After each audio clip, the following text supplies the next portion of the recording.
yote. Hili ni jambo la pili katika mambo yanayoonyesha umuhimu wa tauhidi na fadhila zake, ya kwamba tauhidi ndio sababu ya kutumwa mitume, kadhalika na ndio dawa ya mwanzo wanaoifanya mitume wa Allah tabaraka wa taala, kama tulivyoona aya hiyo ya surati an-Nahl, kadhalika na hadithi hii ambayo ameitoa al-Imam al-Bukhari na nyinginezo. Thalithan, jambo la tatu katika mambo yanayoonyesha umuhimu wa tauhidi, wa annahu haqqullahi ta'ala ala ibadihi, ni kwamba tauhidi ndiyo haki ya Allah kwa waja wake. Tauhidi ndiyo haki ya Allah tabaraka wa taala kwa waja wake. Haki ya Allah kwetu sisi wanadamu na majini ni kuhakikisha tunamwabudu yeye Allah subhanahu wa ta'ala wahdahu la sharika la, peke yake bila kumshirikisha. ويدل على ذلك حديث معاذ ابن جبل، na inajulisha hilo hadithi ya Muadh ambayo ni kisa cha Muadhi. Mtume sallallahu alayhi wasallam aliposema kumwambia Muadh ibn Jabal radiyallahu ta'ala anhu, ya Muadh, atadri ma haqqu Allahi ala al-ibadi wa ma haqqu al-ibadi ala Allah? قال الله ورسوله أعلم. قال حق الله على عباده أن يعبدوه ولا يشركوا به شيئا، وحق العباد على الله ألا يعذب من لا يشرك به شيئا. Mtume sallallahu alayhi wasallam siku moja amuuliza Muadh bin Jabal katika hadithi ambayo ameitoa al-Imam al-Bukhari, ewe Muadhi, atadri ma haqqu Allahi ala al-ibad, hivi wafahamu ni ipi haki ya Allah kwa waja wake? Wa ma haqqu al-ibadi ala Allah, na ni ipi haki ya waja kwa Allah?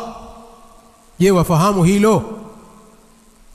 Hivi wafahamu ni ipi haki ya Allah kwa waja wake na ni ipi haki ya waja kwa Mola wao? Muadh ibn Jabal radiyallahu ta'ala anhu akasema, Allahu wa rasuluhu a'lam, Allah tabarak wa ta'ala na mtume wake ndio wajuzi zaidi, mimi sijui.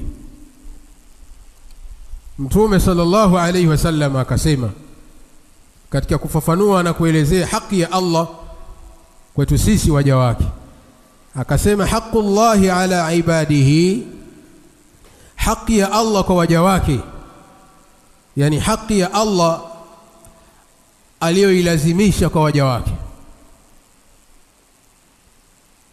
an ya'buduhu, ni waja wa Allah kumwabudu yeye, an ya'buduhu, ni wao kumwabudu yeye Allah, yani waja wake ni wao kumwabudu yeye Allah tabaraka wa taala, wala yushriku bihi shay'a, na wala wasimshirikishe na chochote. Hii ndiyo haki ya Allah tabaraka wa taala kwetu sisi waja wake, an na'budahu, tumwabudu yeye Allah tabaraka wa taala wahdahu la sharika la, peke yake bila kumshirikisha. Hii ndio haki ya wajib ambayo Allah tabaraka wa taala ameiwajibisha kwetu sisi waja wake kuweza kuimarisha na kuisimamisha katika mgongo wa ardhi, kuhakikisha yuabudiwa Allah peke yake bila kushirikishwa. Kisha akasema Mtume alayhi salam, wa haqqul ibadi ala Allah, na haki ya waja, haki yetu sisi kwa Allah tabaraka wa taala, alla yu'adhiba man la yushriku bihi shay'a, ni kwamba Allah tabaraka wa taala ametoa dhamana kwa waja wake ya kwamba si mwenye kumwadhibu yoyote asiyemshirikisha Allah na chochote. Hii ndio haki ya waja kwa Allah tabaraka wa taala. Alla yuadhiba, ni kwamba Allah tabaraka wa taala si mwenye kumwadhibu man la yushriku bihi shay'a, yule asiyemshirikisha na chochote.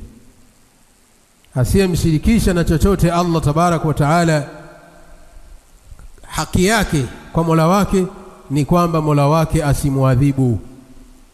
Ni kwamba Mola wake asimwadhibu kwa kitendo cha yeye kujiepusha na shirki, kwa maana kwa kitendo cha yeye kushikamana na tauhidi, kwa kitendo cha yeye kuimarisha tauhidi katika moyo wake, katika maisha yake ya kila siku, kajipamba na tauhidi, basi mtu huyo amepewa ofa na Allah tabaraka wa taala, alla yuadhibahu, ya kwamba hatomwadhibu.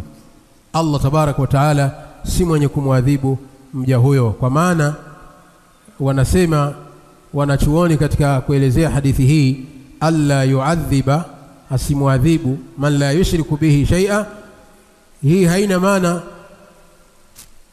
ya kukanusha kwamba mwenye kufanya, yani asiyefanya shirki moja kwa moja si mwenye kuadhibiwa ala al-itlaq, la, bali hapa wanasema wa innama hadha ma'al mashi'a, hii inakuwa pamoja na mashia ya Allah tabaraka wa taala. Kwa maana mwenye kufa hali ya kuwa ameshikamana na tauhidi, hakumshirikisha Allah na chochote mpaka anakufa, ni mtu wa tauhidi, lakini ikawa mtu huyo kuna madhambi mengine kayafanya, ikawa kuna madhambi mengine kayafanya ambayo ni duna shirki, ni madhambi yaliyo chini ya ushirikina. Je, unasemaje na hadithi hii? Maana yake mtu huyo hatoadhibiwa? Ndio maana ulama wanasema hii inakuwa ma'al mashia, pamoja na mashia ya Allah tabaraka wa taala. Kwa maana insha Allahu adhabahu, akitaka Allah tamwadhibu mja huyo kwa madhambi yake aliyoyafanya mengine yasiyokuwa shirki. Wa inshaa afa anhu, na akitaka pia Allah atamsamehe na kumuingiza peponi. Na hata kama atamwadhibu, wa in adhabahu, na hata kama Allah tamwadhibu mja huyo ambaye alikuwa na tauhidi, amekufa ni mtu wa tauhidi, hakufanya ushirikina, lakini alikuwa na madhambi mengine. Kwa hivyo iwapo Allah tabaraka wa taala atataka kumwadhibu, fa innahu la yukhalladu fi nnari, mtu huyo hatobakishwa motoni milele, hatobaki motoni milele, ataadhibiwa motoni kwa kadiri ya madhambi yake, kisha atatolewa na ataingizwa peponi kwa fadhila ya tauhidi, kwa sababu ya tauhidi. Kwa ndo maana wanasema wanachuoni ya kwamba mwenye kufanya madhambi makubwa ambayo ni kinyume na ushirikina, fahuwa tahta mashiati llah, huyo anakuwa chini ya mashia ya Allah tabaraka wa taala, anakuwa chini ya utashi wa Allah subhanahu wa taala. Inshaa adhabahu, Allah akitaka tamwadhibu, wa inshaa afa anhu, na Allah akitaka atamsamehe. Hii ndio maana ya hadithi, alla yuadhiba man la yushriku bihi shay'a. Kwa maana inawezekana akamwadhibu iwapo Allah atataka kumwadhibu kwa madhambi mengine, lakini hata kama atamwadhibu, maana ya hadithi hii hatobaki motoni milele. Kwa tunapata kufahamu hapo madhara ya shiriki, kwamba atakayekufa katika shiriki maana yake hatopata msamaha wa Allah tabaraka wa taala.